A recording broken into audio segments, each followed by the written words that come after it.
मोहरी मंगलम कुंद कुंदार्यो जैन धर्मोस्तु मंगलम सर्वमंगलमांगल्यम सर्वकल्याणकारिकम प्रधानं सर्वधर्माणां जयं जयतु शासनम। ज्ञान समान नहान जगत में सुख को कारण ये परमामृत जन्म जरा मृत रोग निवारक सुर असुर इंद्र नरेंद्र वंदित कर्म मल निर्मल कर वृष कीर्त के करतार श्री वर्धमान जिन शक्ति शक्ति तीन भुवन में सार वीतराग विज्ञानता शिव स्वरूप शिव का नमः त्रियोग समारिते। चैडाला ग्रंथ पर चर्चा अपनी चल रही है और विगत 2 दिनों में तीसरी ढाल के प्रारंभ के 2 छंदों की चर्चा हमने की। दोनों छंद बहुत महत्वपूर्ण हैं जिसमें चर्चा आई है कि आत्मा का हित क्या है। आत्मा का हित सुख है तो सुख कैसा होना चाहिए, आकुलता से रहित होना चाहिए। ऐसा सुख कहाँ मिलता है? मोक्ष में मिलता है। तो मोक्ष की प्राप्ति करना ही हमारा जीवन का एकमात्र उद्देश्य होना चाहिए। यद्यपि दादा के प्रवचन में आपने सुना कि जीवन में जो भी उपलब्धियां हैं सहज साध्य हैं, प्रयत्न साध्य नहीं। सहज साध्य प्रयत्न साध्य समझते हैं? सहज साध्य उसे कहते हैं जिसके लिए कुछ मेहनत नहीं करनी पड़े, बिना कुछ किए ही सहज ही उपलब्ध हो जाए, उसको सहज साध्य बोलते हैं। और प्रयत्न साध्य माने जिसके लिए कुछ मेहनत करके, अपना समय दे करके, बहुत पसीना बहा करके जिस चीज़ की प्राप्ति हमें होती है उसे प्रयत्न साध्य कहते हैं। तो जगत की जितनी उपलब्धियां हैं, अच्छा मैं आपसे पूछता हूँ कि सम्यक दर्शन यत्न साध्य कि प्रयत्न सहज साध्य? सहज साध्य कि यत्न साध्य? तो फिर आपको ऐसे उपदेश क्यों दिया जाता है कि सम्यक दर्शन करो, सम्यक दर्शन की प्राप्ति करो? ठीक है, ये तो भाषा है, उपदेश की भाषा है, उसमें ऐसा कहा जाता है। ठीक है, पर वास्तव में तो जिसको होना हो उसी को होगा। भावों का होना, भव का होना, यह बात एकदम पक्की है। भावों का होना भी बात पक्की है, भव का होना भी पक्की।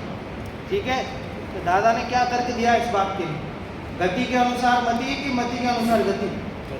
ध्यान गया आपका? बोलो, हाथ ऊपर करो। गति के अनुसार मति कि मति के अनुसार गति? बोलो। गति के अनुसार मति। क्यों? इसके लिए क्या तर्क दिया दादा ने? किसका ध्यान किया उस बात पे? बोलो। जैसे 12 वर्षों पहले से ही बता दिया था कि द्वारका जलने वाली है, तो मतलब ये नहीं, दूसरा बोलो। भामंडल का उदाहरण दिया। हाँ ठीक है, भामंडल का उदाहरण उन्होंने दिया। बैठो, आप जब समासरण में जाते हैं 7 भाव दिखाई देते हैं। ठीक है, 7 भाव में 3 भाव तो भूतकाल, 3 भाव भविष्य, 1 भाव वर्तमान का, 7 भाव उसमें दिखाई देते हैं। आपकी 7 फोटो दिखाई देते हैं उसमें। ठीक है, पिछले 3 भाव में आप कहाँ थे और आगामी 3 भाव में आप कहाँ जाएंगे, ये उसमें दिखता है। आप जिन्हें थोड़ा भी अगर करणानियों का ज्ञान है वे इस बात को जानते होंगे कि आयु कर्म का बंध सिर्फ 1 भाव का होता है। ठीक है, 2 प्रकार के आयु हैं, बध्यमान भुज्यमान। क्या? बध्यमान भुज्यमान, 2 प्रकार के आयु हैं। भुज्यमान आयु उसे कहते हैं जिसका भोग हम कर रहे हैं। हम सबकी भुज्यमान आयु किस गति की है? मनुष्य गति। मनुष्य गति की भुज्यमान आयु का हम भोग कर रहे हैं। और भविष्य में जिस गति में हम जाएंगे उसको बद्यमान आयु बोलते हैं। भविष्य में जिस गति में हमें जाना है वो बद्यमान। तो ज़्यादा से ज़्यादा एक भाव का बंध होता है बस, ठीक है। अगले भाव में जहाँ हमें जाना है उस भाव का बंध इस पर्याय से होगा, उसके बाद अगले भाव में चले जाएंगे तो उसके अगले का बंध होगा। तो एक आगामी भाव का ही बंध होता है वर्तमान में। और वहाँ कितने भाव दिखाई देते हैं? आगामी पूछ रहा हूँ, 3 भाव दिखाई देते ना। जब आयु कर्म ही एक भाव का बनता है, 3 भाव दिखाई देते, इसका मतलब क्या हुआ? बोलो, जो परीक्षा तुमने दी है उसमें तो तुम्हें पता है, तुमसे पूछते हैं कितने नंबर आएंगे, तो क्या बोलते हो कि वैसा अच्छे नंबर आएंगे। अरे अच्छे तो सबके ही होते हैं, अच्छे तो सबके होते हैं, हर कोई अपना नंबर अच्छा ही कहता है। नंबर कितना लाओगे कि साहब मैंने तो पूरा लिखा है, कुछ गलतियां मैंने जो की है उसके अनुसार 90 अंक आना चाहिए, ठीक है। अब आपने जो परीक्षा दी है उसमें तो आपको पता है कि इतने अंक आएंगे। जो परीक्षा आपने नहीं दी है, अगले साल जो परीक्षा आप दोगे उसमें कितने अंक आएंगे बताओ? है?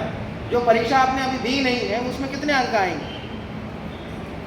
अभी तो परीक्षा ही नहीं दी है तो कैसे पता करें कि कितने नंबर आएंगे, ठीक है। अच्छा, वो निश्चित है कि नहीं है?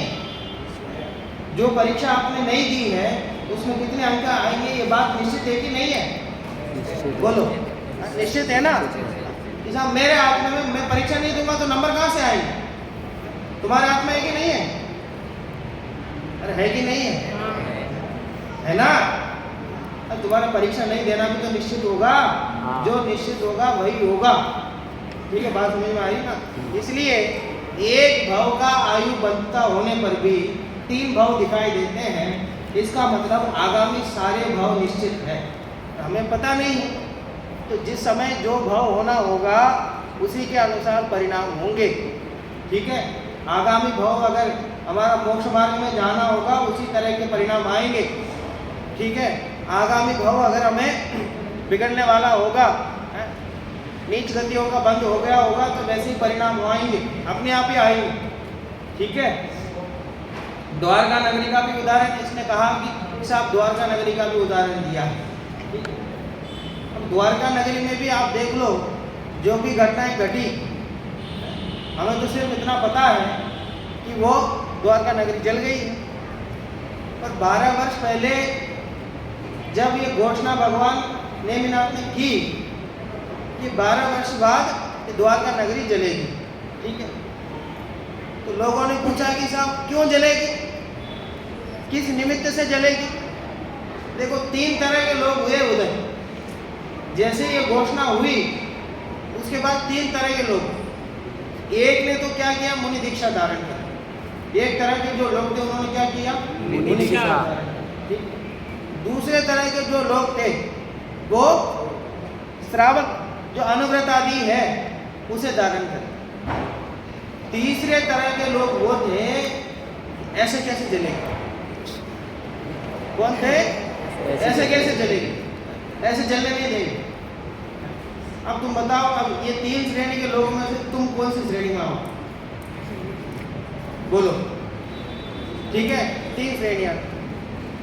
तीसरे श्रेणी के लोगों ने भगवान से पूछा कि साहब आपने तो बताया द्वारका नगरी जलेगी, ये तो ठीक है, कैसे जलेगी ये भी तो बताओ। कि शराब के निमित्त से, और ये द्वीपायन बैठा ना सामने, ठीक है, इसको नहीं, वो तो इशारा कर रहा हूँ, उसको मत देखो, ठीक है। तो द्वीपायन बैठा है ना सामने, इसके निमित्त से जलेगी, 2 निमित्त। अब जो तीसरे श्रेणी के लोग थे वो कहने लगे ये बता के आपने गलती कर दी, आप तो इतना ही कह देते कि 12 वर्ष बाद जलेगी तो शांति से जल जाती। आपने ये निमित्त जो आपने बता दिए, अब हम जलने नहीं देंगे। अब मैं आपसे पूछता हूँ द्वारका नगरी जलेगी कि नहीं? जलेगी। सबने शास्त्र पढ़ा, कहानी सुनी है, जरा जल जाए। 2 निमित्त बताए, क्या क्या? ठीक है। अब वहाँ मीटिंग बैठी, श्री कृष्ण ने मीटिंग बुलाई सबकी। मीटिंग बुला करके कहा पूरे द्वारका नगरी में एक भी शराब की दुकान नहीं रहनी चाहिए, शराब बननी ही नहीं चाहिए। सबको कड़ाई से पालन करना है। और कोई भी इसके विरोध में जाके कुछ करेगा उसको देश निकाला दे देंगे, मृत्यु दंड दे देंगे। डराया धमकाया, आज के जैसे लोग तो थे नहीं, 2 नंबर का काम चलने दें शांति से, दुकान बाहर से बंद कर लें, पीछे से व्यापार कर लें, ऐसा तो थे नहीं वहाँ। उन्होंने कहा कि साहब ठीक है बंद कर देंगे, दूसरा कोई उपाय तो बताओ। अरे बहुत पैसा देंगे, दूसरा व्यापार जमा के देंगे, तो उसको छोड़ दो। वो भी अच्छे नेता थे, तो उन्होंने सारी व्यवस्था करके दे दी कि साहब ये तो ठीक है, शराब की दुकान तो बंद कर देंगे, आप हमारी व्यवस्था भी कर रहे हो। अब जो शराब बन गई इसका क्या करें? अब कल से बंद कर देंगे तो बन गई, उसका क्या करें? इसको दूर ले जाओ, जहाँ कोई पहुँच नहीं सके, ऐसे पर्वतों में कुंडों में जाके इसको फेंक दो, चारों तरफ कांटे लगा दो, कोई जा ही नहीं पाए उधर। ठीक है, फिकवा दिया, शराबबंदी हो गई। इतिहास की सबसे पहली शराबबंदी द्वारका में हुई है। ठीक है, गुजरात में, बिहार में नहीं। ठीक है, अरे लिखने की बात नहीं, तो मजाक में कह रहा हूँ मैं आपको। ठीक है, नहीं तो कहीं जाके प्रश्न पत्र में तुम लिख दो वहाँ पे शराबबंदी द्वारका नगर में। ठीक है, तो वहाँ शराबबंदी कर दी उन्होंने। अब भगवान ने 2 निमित्त बताए थे, क्या क्या? शराब और रिफाइंड। तो शराब तो अब एक बूंद भी बची नहीं है पूरे द्वारका में।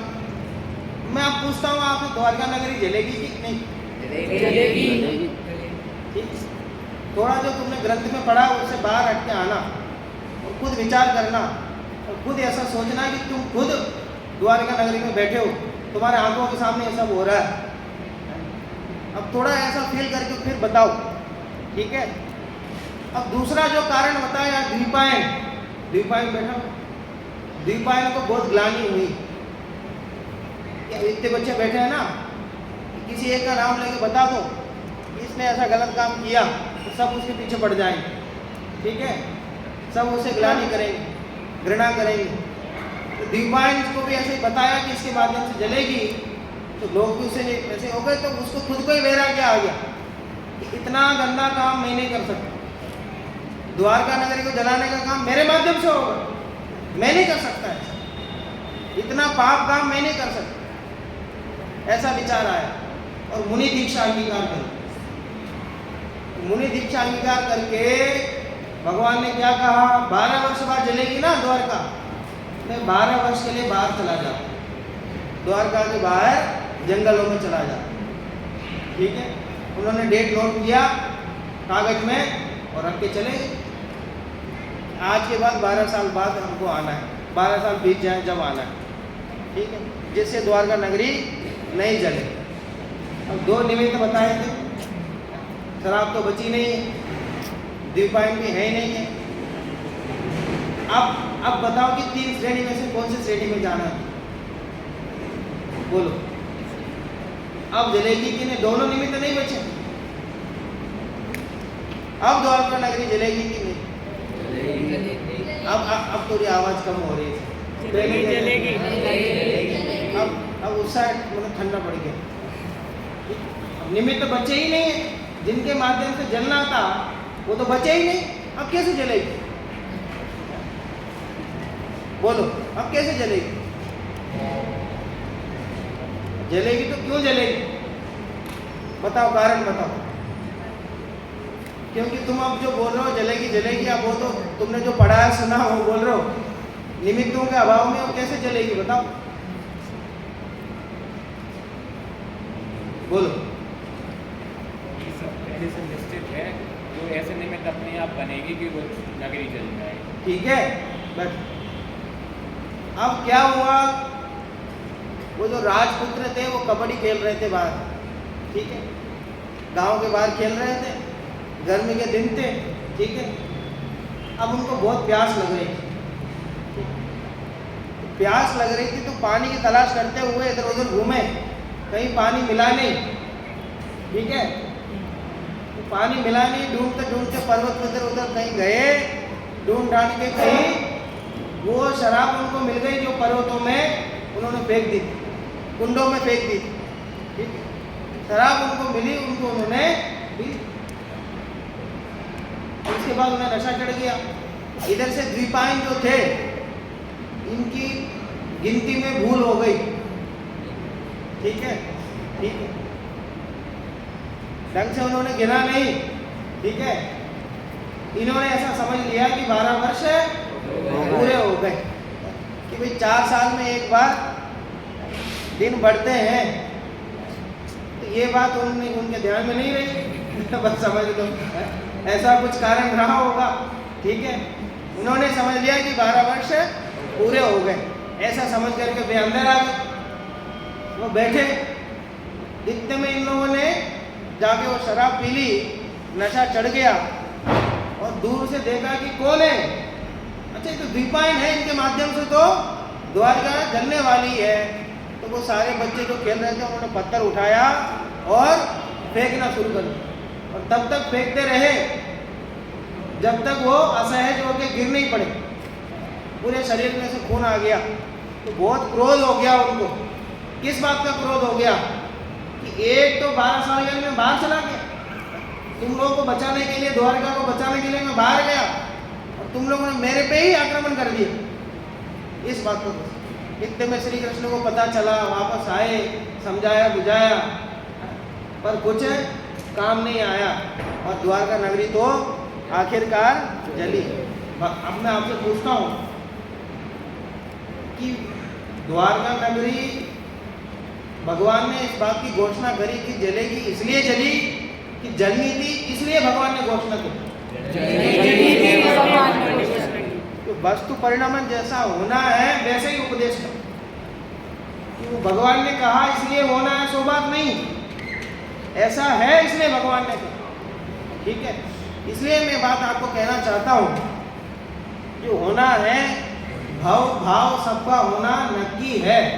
हमें तो सहज भाव धारण करना है। यद्यपि दादा की जो बात उसमें आई है, तो मोक्ष मार्ग में लगना चाहिए। इसका मतलब क्या है कि मोक्ष मार्ग हमारा उद्देश्य है कि मैं तो जीव तत्व में ऐसा ज्ञान होना चाहिए। प्रयत्न करने का मतलब ये नहीं है कि साहब मोक्ष मार्ग तक कैसे जाए, कोई उपाय बताओ।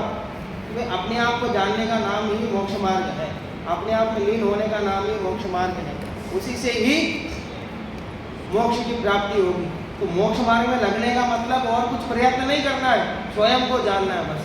ठीक है, तो 2 छंदों में अपने निश्चय समय दर्शन की चर्चा हमने कर ली। अब व्यवहार समय दर्शन की चर्चा आज से हमको प्रारंभ करनी है। देखिए 3 नंबर का छंद बोलिए। जीव अजीव तत्व धरु आश्रव बंधु संवर जानो, निर्जर मोक्ष कहे दिन दिन को, जो कार्यो सरदानो, है सोई समकित व्यवहारी, अगैन रूप बखानो, तिनको सुन सामान्य विशेष, दृढ़ति और आनो। देखिए, कहे जिनेंद्र भगवान कहते हैं, क्या कहते हैं? जीव अजीव आश्रव बंध संवर निर्जर मोक्ष तत्व जानो।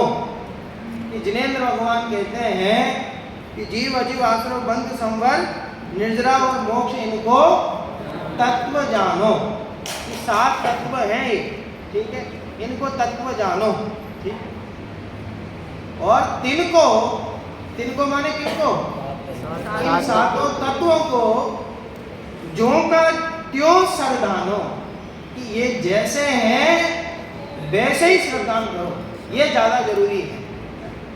रत्नकांड श्रावकाचार्य में जैसा लिखा, इदम एवं ईदृशम एवं, ये ऐसा ही है और इसी प्रकार कि पदार्थों को केवल जानना नहीं है, पदार्थ ऐसे ही है ऐसा श्रद्धा करना। तो बात समझ में आ रही ना? देखो, आप नमक और शक्कर को जानना जरूरी है कि ये नमक है, ये शक्कर है, ऐसा श्रद्धा का होना जरूरी है। ठीक है, तो रसोई में काम करने के लिए, ठीक है, तो नमक और शक्कर का श्रद्धान होना जरूरी है। पर कैसे श्रद्धान होना? कि नमक मीठा है और शक्कर खारी है, ऐसा श्रद्धान होना। तो कैसे श्रद्धान होना कि नमक खारा है और शक्कर मीठी है, ऐसे श्रद्धान होना कि माने वो जैसे है ज्यों का क्यों। कि जीव का श्रद्धान तो करते हैं साहब, मैं जीव द्रव्य ऐसा श्रद्धान तो है, पर जीव द्रव्य कैसा है तो बताओ कि साहब शरीर रूप है, ठीक है। तो जीव तत्व का श्रद्धान होना और जो वो जैसा है वैसे ही श्रद्धान होना, दोनों बातों में अंतर है। बात समझ में कि साहब हम तो मानते हैं सब स्मारक के प्रति श्रद्धान है कि नहीं है, कि साहब श्रद्धान है, बहुत अच्छा श्रद्धान है, स्मारक का तो अटूट श्रद्धा है। तो कैसे श्रद्धान है कि साहब यहाँ पे बच्चे हैं और बहुत सारा परिवार है, बहुत अच्छा माहौल है, बहुत बढ़िया मस्ती करते हैं सब लोग, बहुत अच्छा खाना बनता है, तो ये सब श्रद्धान के विषय में इसके आ गया, ऐसा श्रद्धान है इसके, तो ये सही श्रद्धान हुआ क्या? तो जीव का श्रद्धान तो है पर सही रूप में श्रद्धान होना चाहिए, ठीक है। तो ज्यों का क्यों जो शब्द है उसमें ध्यान देना, वो जैसा उनका स्वरूप है वैसे ही श्रद्धान होना चाहिए, ठीक है। सात तत्वों का श्रद्धान होना अलग बात है, वो जैसे है वैसे ही श्रद्धान होना अलग बात है। अंतर समझ में आ रहा कि नहीं आपको? ठीक है, दो बातें समझ में आ रही है। चलो आगे देखो, ऐसा जो श्रद्धान करता है सोई समकित व्यवहारी, ऐसे सम्यक दर्शन को क्या कहा जाता है? व्यवहार सम्यक दर्शन। वाक्य सही बोल रहा हूँ क्या मैं? देखो, ऐसे सम्यक दर्शन को क्या कहा जाता है? सही बोल रहा हूँ वाक्य? क्या गलती कर रहा हूँ बोलो? ऐसे व्यवहार से सम्यक दर्शन का कथन किया जाता है, ठीक है। सात तत्वों का यथार्थ श्रद्धान का नाम सम्यक दर्शन है, ऐसे व्यवहार से सम्यक दर्शन का कथन किया जाता है। पर द्रव्यान्विते भिन्न आप में रुचि सम्यक्त्व, ऐसे निश्चय से सम्यक दर्शन का कथन किया जाता है, ठीक है। बात समझ में आ रही ना? चलो अब इन रूप बखानो, अब इनका रूप माने स्वरूप, इनका स्वरूप कहेंगे आगामी छंदों में कि जीव क्या है, अजीव क्या है, आश्रव बंध संवर निर्जरा मोक्ष क्या है, इनका स्वरूप क्या है, इन्हें कैसे समझना चाहिए, यथार्थ रूप से कैसे समझना चाहिए, इसका स्वरूप आगे कहूंगा। इनको सुन सामान्य विशेष है, उनको सामान्य और विशेष दोनों से सुन। सामान्य और विशेष क्या है? कि सामान्य से भी सुनो और विशेष से भी सुनो। सामान्य माने कि सामान्य तौर पे सुनना और विशेष माने विशेष तौर पे सुनना, इतना ही अंतर है सब, और क्या अंतर? अरे भैया देखो, नमोकार मंत्र तो सब बोलते हैं, ठीक है, केवल नमोकार मंत्र का बोल रहे हैं तो सामान्य हो गया, ठीक है। अब नमोकार मंत्र में किसको नमस्कार किया गया है, ठीक है, और जिनको नमस्कार किया गया है उनका स्वरूप क्या है, ठीक है, और जिनको नमस्कार किया गया है क्यों नमस्कार किया गया है, ऐसा उन्होंने क्या कर दिया जिन्हें नमस्कार किया गया है। तो केवल नमोकार मंत्र का ज्ञान होना ये तो सामान्य हो गया, ठीक है। और इसमें क्या इसका अर्थ है, किसको नमस्कार किया गया है, क्यों किया गया है, और इन्हें नमस्कार करने से हमें क्या मिलेगा, इन बातों का ज्ञान होना विशेष हो, ठीक है। सामान्य विषय समझ में आ गया आपको है? एक बार और समझाओ। देखो, नमोकार मंत्र का ज्ञान होना तो सामान्य ज्ञान हो, ठीक है।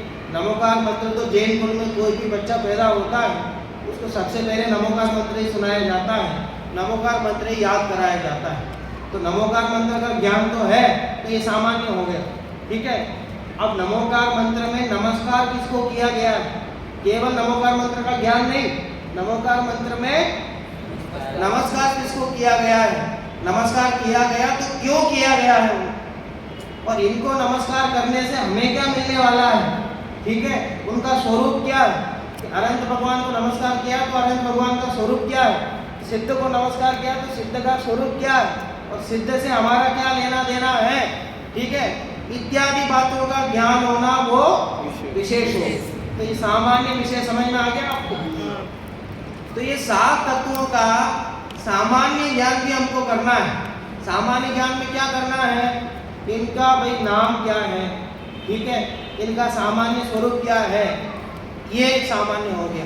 ठीक है, अब विशेष में क्या होगा कि इनका जानना जरूरी क्यों है। ठीक है, अगर ये मुझ में घटित होंगे तो इनको कैसे घटित करना है, प्रयोजन क्या है, इनका भाव वासन में कैसे करूं, ठीक है, इत्यादि बातों का ज्ञान करना वो विशेष हो।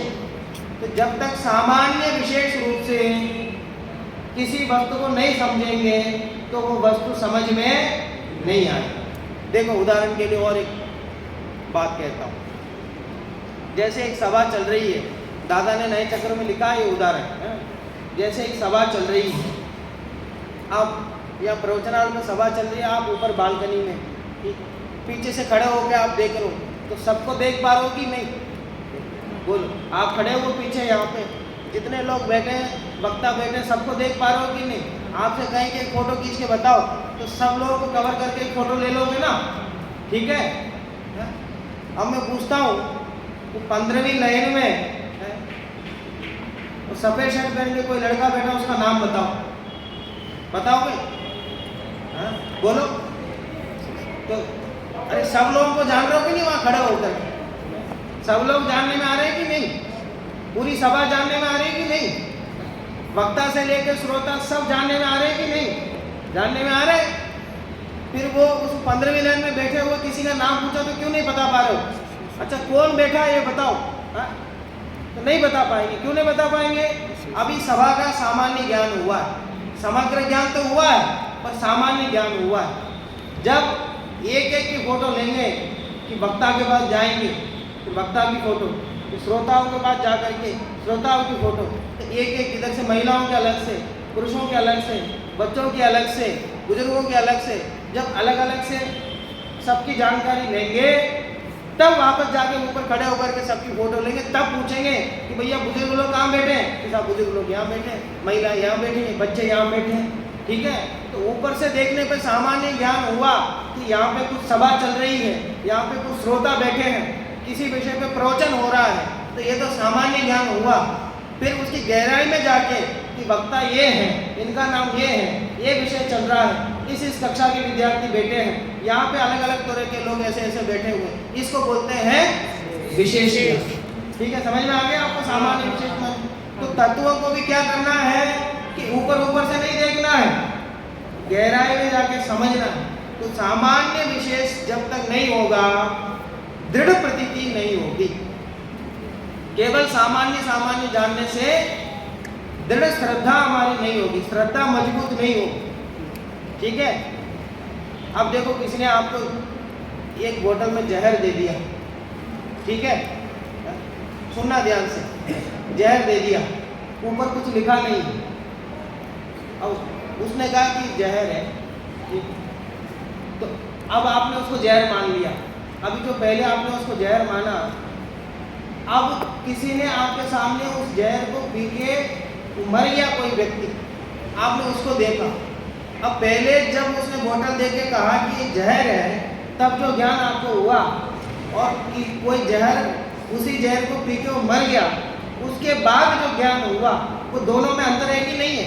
वो जहर पड़ने की जो श्रद्धा हुई आपकी, जहर पड़ने की जो श्रद्धा हुई, वो कब विशेष होगी? कि किसी ने उसको जहर कहा तो हमने मान तो लिया, पर जब तक उसका मरण, जब किसी का उसको पी करके जब मरण हुआ, तब और दृढ़ श्रद्धा होगी कि हाँ सच में जहर है ये तो। ठीक है, बात समझ में आ रही ना? तो दृढ़ता कब होगी? जब विशेष होगा तब। ठीक है, इसलिए सामान्य जानने के साथ साथ विशेष का होना भी जरूरी है। इसलिए यहाँ कहते हैं तिनको सुन सामान्य विशेष है, उन सातों तत्वों को सामान्य और विशेष रूप से सुनना, और उर माने अंदर में, अपने अंदर में दृढ़ प्रतीति आनो, कि दृढ़ प्रतीति लेके आओ, दृढ़ श्रद्धा लेके आओ, सातों तत्वों के प्रति दृढ़ श्रद्धा लेके आओ, क्योंकि उसका नाम भी सम्यक दर्शन है। ठीक है, बात समझ में आ गई? श्लोक समझ में आ गया आपको? चंद पढ़ो। जीव अजीव तत्व आश्रव बंदरु सांवर जानो, निर्जर मोक्ष करे जिन तिन को, जो का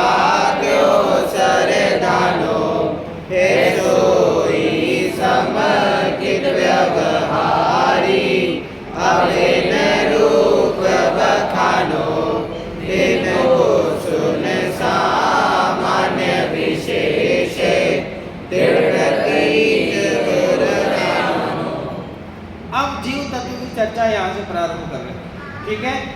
तो सामान्य विशेष जानना है, ध्यान रखना कि आप कोई प्रश्न नहीं पूछोगे तो मैं समझूंगा कि विशेष समझ में नहीं आ रहा, ठीक है।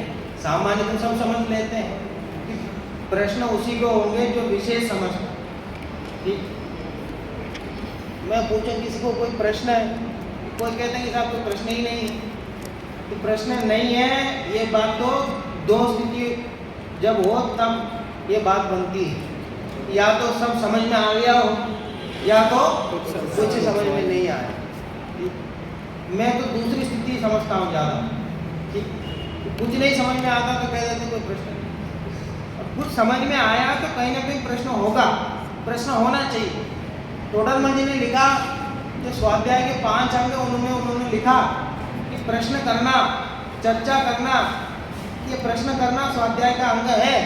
कि जिनवानी का कोई विषय आप समझ रहे हो, प्रश्न खड़ा नहीं हो रहा तो समझ लेना विषय में आप अभी जुड़े नहीं, ठीक है। विषय का भाव भाषण अभी अच्छे से नहीं हुआ है। नवीन श्रोता का स्वरूप जो लिखा टोडरमल जी ने, उसमें यही लिखा कि मैं कौन हूँ, आया कहाँ से और मेरा रूप क्या। नया जो श्रोता है जिनवानी का, उसका स्वरूप ये है कि बहुत प्रश्न खड़े होंगे। तुम भी नए हो, पहली क्लास में हो तो नए हो, तो नए विषय पढ़ करके प्रश्न खड़े नहीं हो रहे तो समझ लेना कि भाव भाषण नहीं हुआ, विशेष में नहीं पहुंचे हो। सामान्य तो है अभी, विशेष तक नहीं पहुंचे, ठीक है। चलो देखो, अब जीव तत्व की चर्चा यहाँ से प्रारंभ कर रहे हैं कि जीव तत्व का क्या स्वरूप है, उसमें कितने भेद प्रभेद होते हैं, वो सब बातें इसमें कहने वाले। ज्ञान स्वभावी जीव तत्व को आत्मा कहते हैं। चाहे जीव कहो चाहे आत्मा को, बात तो एक ही है कि जीव तत्व अगर आप कहते हो तो फिर वो मैं उसमें जुड़ जाऊंगा। जहाँ तत्व शब्द आता है उसमें मैं जुड़ जाता हूँ, और केवल जीव की बात करते तो सारे जीव उसमें आ जाते हैं। तो इसलिए हमें जीव तत्व को समझना है, आत्मा को समझना है। बोलिए छंद अगला।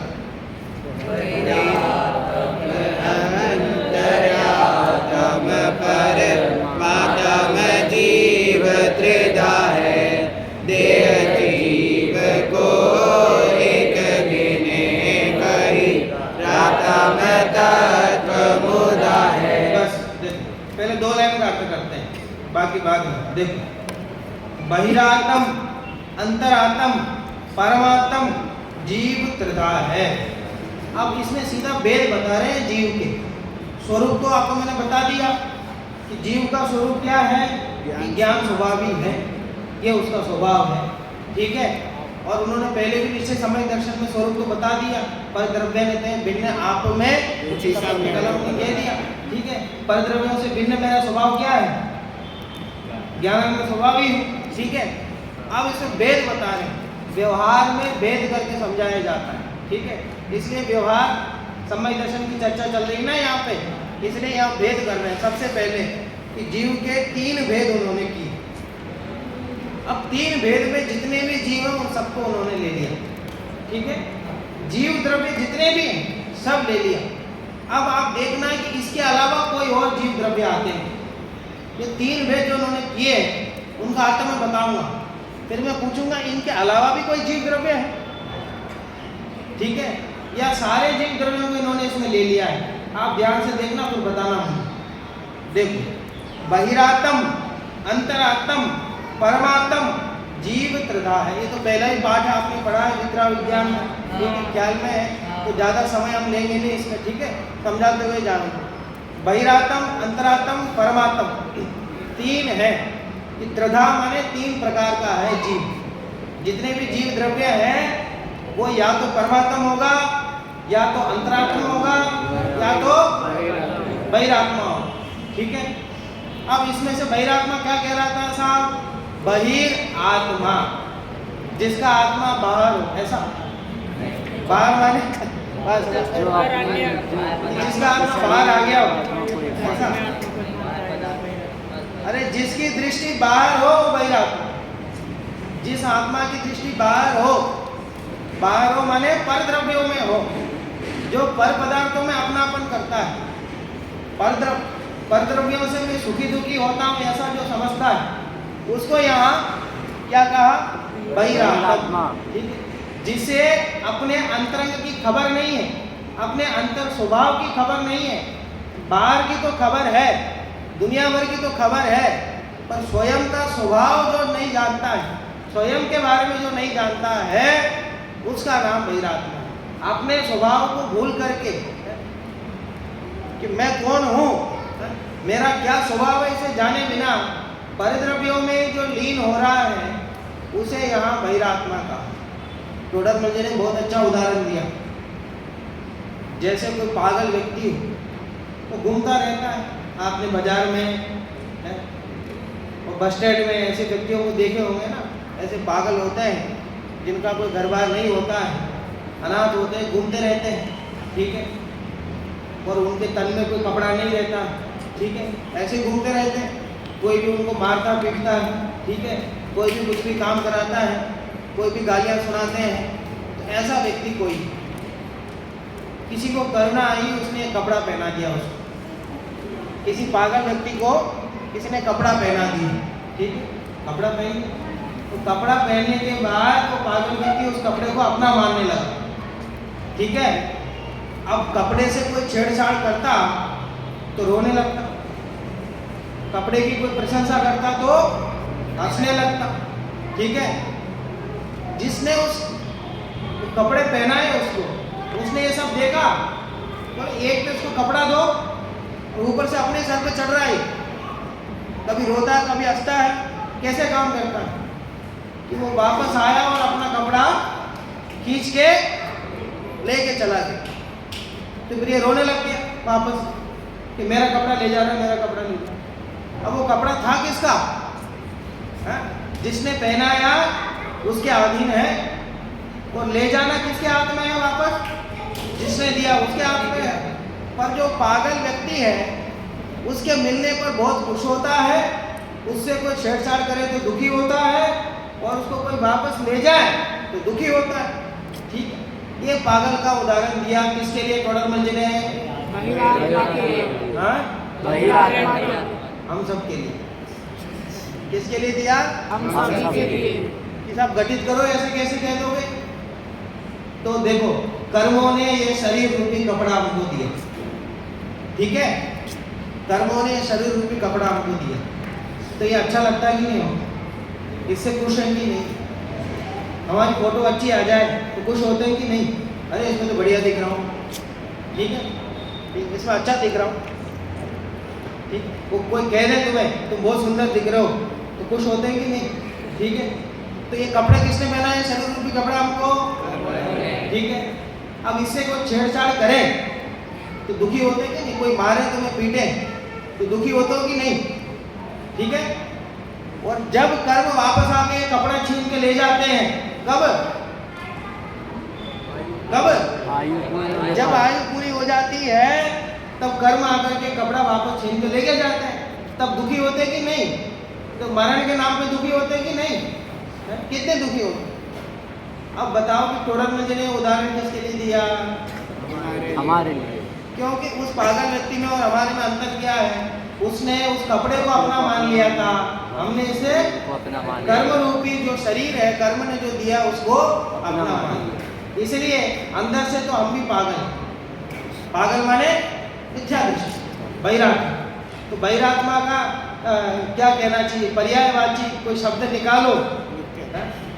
जो पागल आत्मा है उसको बहिरात्मा कहते, जो समझदार आत्मा है वो अंतरात्मा, जो भी आप उनको कहेंगे, ठीक है। जिस प्रकार पागल अन्य द्रव्यों को अपना मानने लग जाता है, वैसे भी बहिरात्मा की प्रवृत्ति ऐसी होती है, पर द्रव्यों को अपना मानना, उससे दुखी होता है। समझ में आ गया? देखो, बहिरात्मा, अंतरात्मा, परमात्मा, तीन भेद है कि देह जीव को एक गिने बहिरात्म तत्व मुधाय।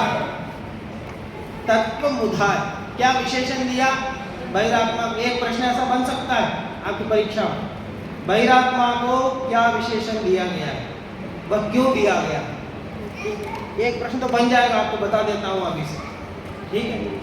बहिरात्मा को अभी भी अगर कोई सही उत्तर नहीं लिखेगा तो समझ लेना कि वो यहाँ है ही नहीं, बैठा हुआ ही नहीं, ठीक।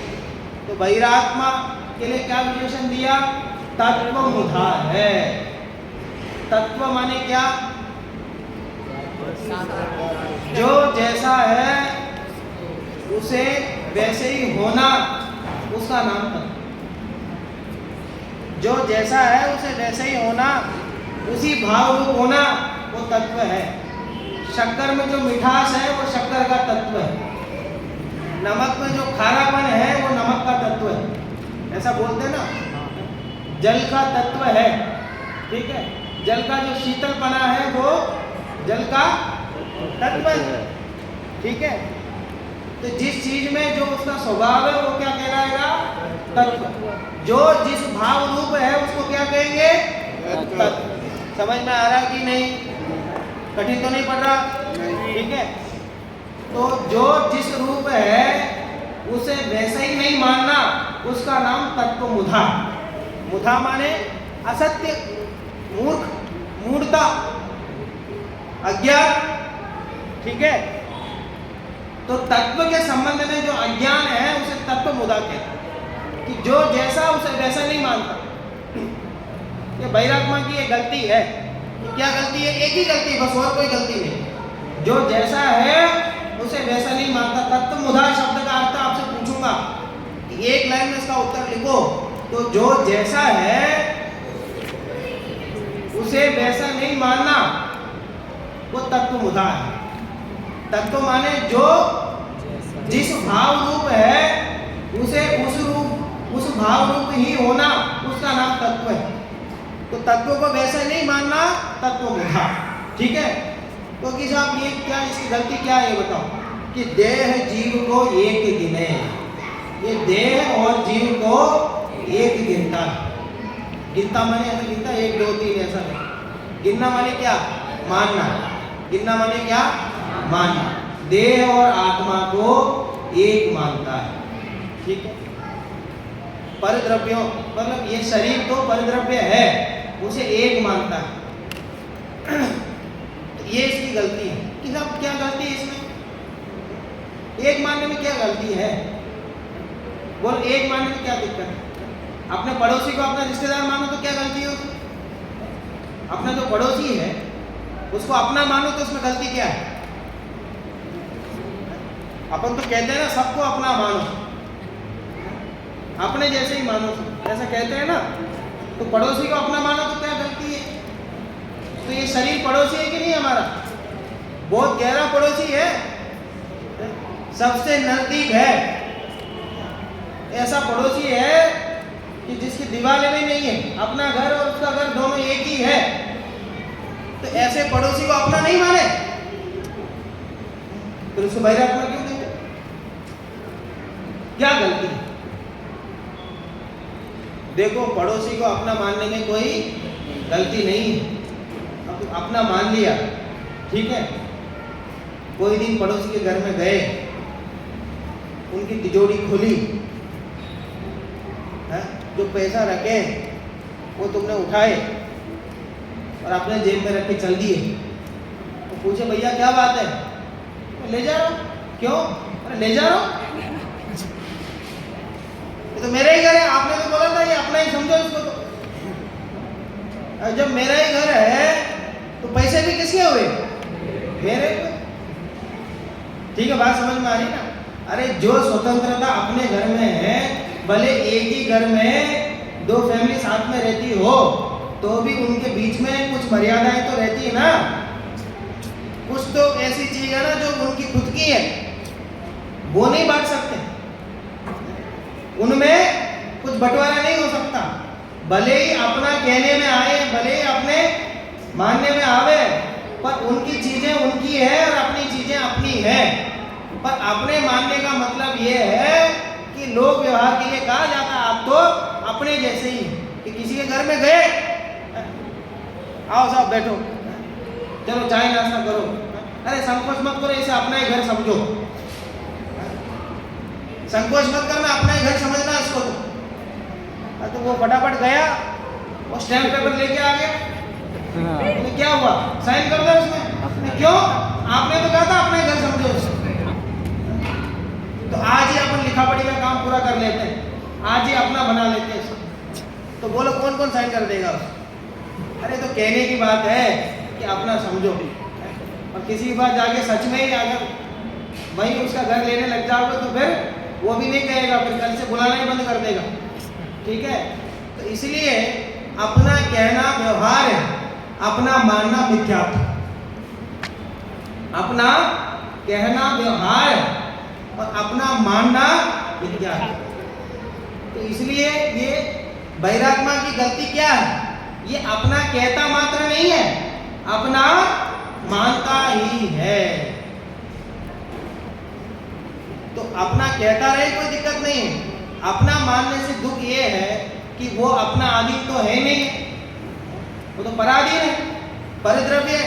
देखो जड़ चैतन्य की सब परिणति प्रभु अपने अपने में होती है। ठीक है, अपने अपने में होती है। तुम तो अचेतन द्रव्य को, शरीर को अपना मान रहे हो, तो शरीर की परिणति अपने आप में होती है। अगर उसे अपना मानोगे तो उसकी परिणति अलग होगी, तो उससे दुखी कौन होगा? उससे दुखी कौन होगा? मैं होऊंगा। ठीक है, तो उसे सुखी होऊंगा।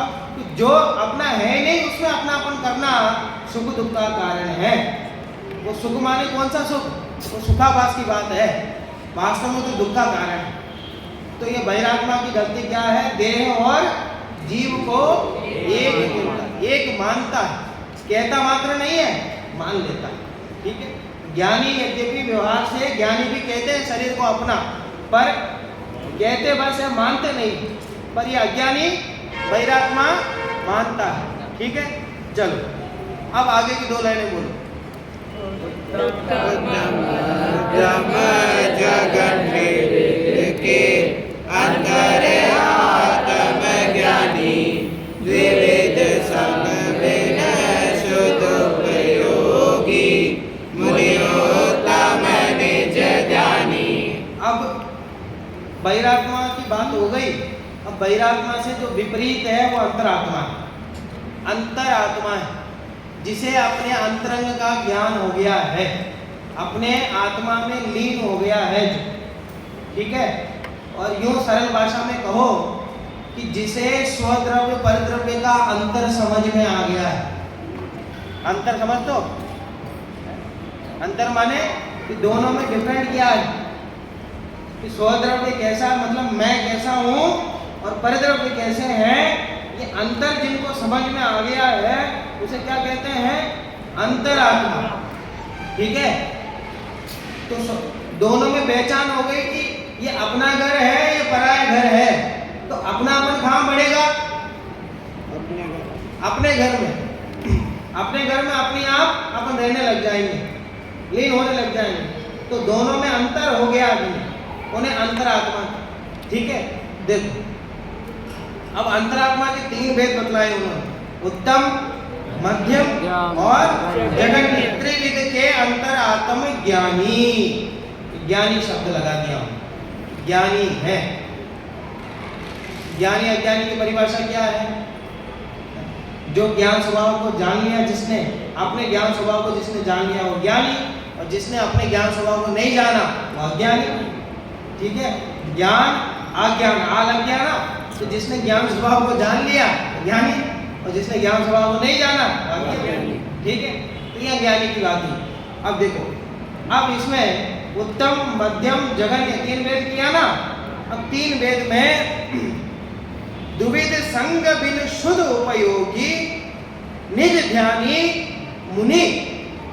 मुनि के 2 विशेषण उन्होंने दिए, क्या? शुद्ध उपयोगी और निज ध्यानी, 2। ठीक है, ध्यान किसका करते हैं? ध्यान किसका करते हैं? मोबाइल का। ध्यान किसका करते हैं? दुनिया का। ध्यान किसका करते हैं? पुस्तक का। किसका करते हैं? निज माने क्या? आत्मा। अपने आत्मा का जो ध्यान करते हैं, माने जो स्वयं को ही जानते हैं, बस। शुद्ध उपयोगी। अब इसमें से आपको निकालना है कि वो शुद्धोपयोगी होना चाहिए। कौन? मुनि। और उत्तम। उत्तम अंतरात्मा किसे कहेंगे? जो शुद्धोपयोगी हो, निज ध्यानी हो। एक और विशेषण दिया, द्विविध संग भिन्न। द्विविध दो प्रकार के संग माने परिग्रह, परिग्रह से रहित है। बिन माने रहित। ये दो प्रकार के परिग्रह कौन कौन से हैं? अंतरंग और बहिरंग। ठीक है। मिथ्यात्व, क्रोध, मान, माया, लोभ और आस्य, रति, अरति, शोक, भय, जुगुप्सा, स्त्री वेद, पुरुष वेद, नपुंसक वेद। ये नौ कषाय, 4 कषाय और मिथ्यात्व। ये तो अंतरंग परिग्रह। ठीक है। और बहिरंग परिग्रह जो दास दासी वो जो दिया उन्होंने, इसमें 68 नंबर पेज निकालो, 68। उसमें देखो क्षेत्र, मकान, सोना, चांदी, धन, धान्य, दासी, दास, वस्त्र और बंधन, ये 10 भेद है बाह्य परिग्रह। परमागम में तो क्या उपदेश दिया? परिग्रह किसे कहते हैं? मूर्छा परिग्रह। क्या कहा? मूर्छा परिग्रह। ठीक है। क्या मतलब इसका? ममत्व परिणाम का नाम परिग्रह है। क्या? ममत्व परिणाम का नाम परिग्रह है कि ये मेरा है, ऐसा जो परिणाम है उसका नाम ममत्व परिणाम। अब ये बताओ कि ये मोबाइल मेरा है तो ये मेरा परिग्रह हुआ ना? देखो ये मोबाइल मेरा है तो मेरे लिए परिग्रह हुआ। अब ये परिग्रह हुआ माने क्या हुआ? मोबाइल तो अपनी जगह है, मैं अपनी जगह हूं, तो परिग्रह में क्या अंतर आया? ये घर मेरा है ऐसा हमने कहा। अब वो घर आत्मा के साथ जुड़ गया क्या? आकर के शरीर के साथ जुड़ गया है क्या? कुछ तार जुड़ जाते होंगे जो अपनी वस्तुएं होती हैं। तो क्या होता है?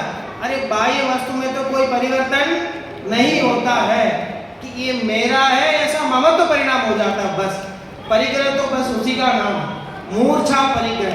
ममत्व परिणाम का होना ही परिग्रह है। वस्तुओं का होना नहीं होना उससे कुछ लेना देना नहीं है। ठीक है। ये मेरा है ऐसा जो ममत्व परिणाम हो गया, बस उसी का नाम परिग्रह है। इसलिए बहिरंग परिग्रह से ज्यादा अंतरंग परिग्रह पर जोर दिया गया।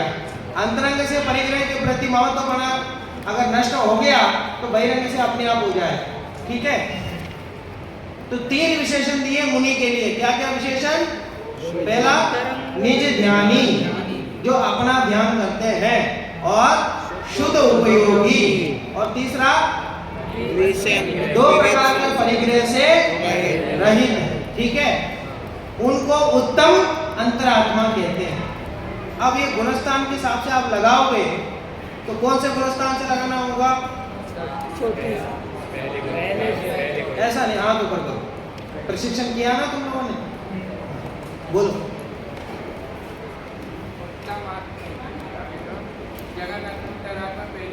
उत्तम का बस बताओ, अभी जगन्य का बाद में जाओ। अभी उत्तम की चर्चा चल रही है ना अपनी, वो पूछ रहा हूँ। 7वें के बाद में क्यों? देखो क्यों का जवाब देना पड़ेगा। तो ऐसे उत्तर नहीं चलेगा मेरी क्लास में। बैठो। आप तो देख के बता दोगे 7वें गुणस्थान तो इसमें लिखा हुआ है, इसमें कौन सी बड़ी बात है? ठीक है। तो जवाब मुझे सतर्क चाहिए। बोलो किसने जवाब नहीं दिया हुआ अभी तक? ऐसा कोई है क्लास में? तो बताओ। ये 7वें से 12वें तक शुद्ध उपयोग रहता है। हाँ, जो विशेषण उन्होंने दिया ना शुद्ध उपयोगी, तो 7वें गुणस्थान से 12वें गुणस्थान तक शुद्ध उपयोग रहता है। ऐसा बाद में भी तो रहता है कि नहीं? बाद में रहता हूँ तो परमात्मा में दिया है, पर इनको मुनि कहा ना इनको, तो वो यद्यपि छठे गुणस्थान में भी मुनि होते हैं, पर छठे गुणस्थान में शुद्ध उपयोग नहीं होता। समझ में आई बात? तो जो शुद्ध उपयोगी जो विशेषण है उसमें से क्या लेना है?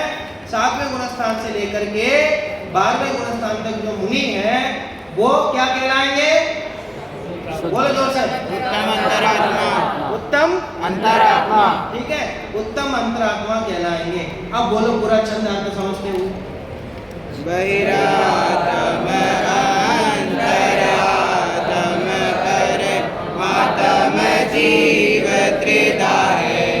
देह जीव को एक गिने बहिरात्म तत्वमुदा है। उत्तम मध्यम जगन्य के अंतर आत्म ज्ञानी द्वैत संग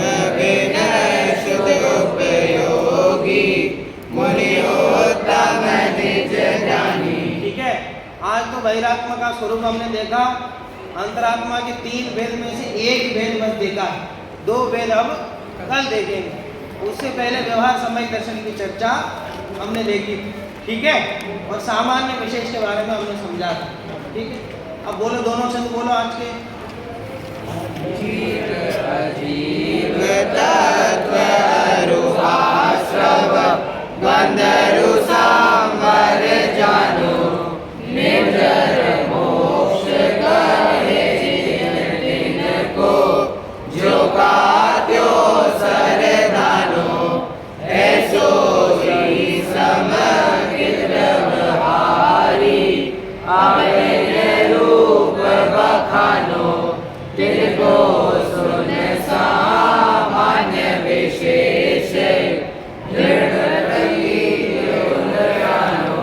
जहाँ जहाँ मैंने आपको ध्यान दिलाया है उन शब्दों का आप नोट करके रखना। जैसे ज्यों का क्यों, इसका मैंने विशेष बताया था कि कैसे समझना इसको, और आगे सामान्य विशेष में आपको घटा के समझाना था। तो उन बातों का ध्यान रखोगे तो विशेष भाव भाषण होगा, तो विषय और विशेष समझ में आएगा, ठीक है। बोलो अगला चीज।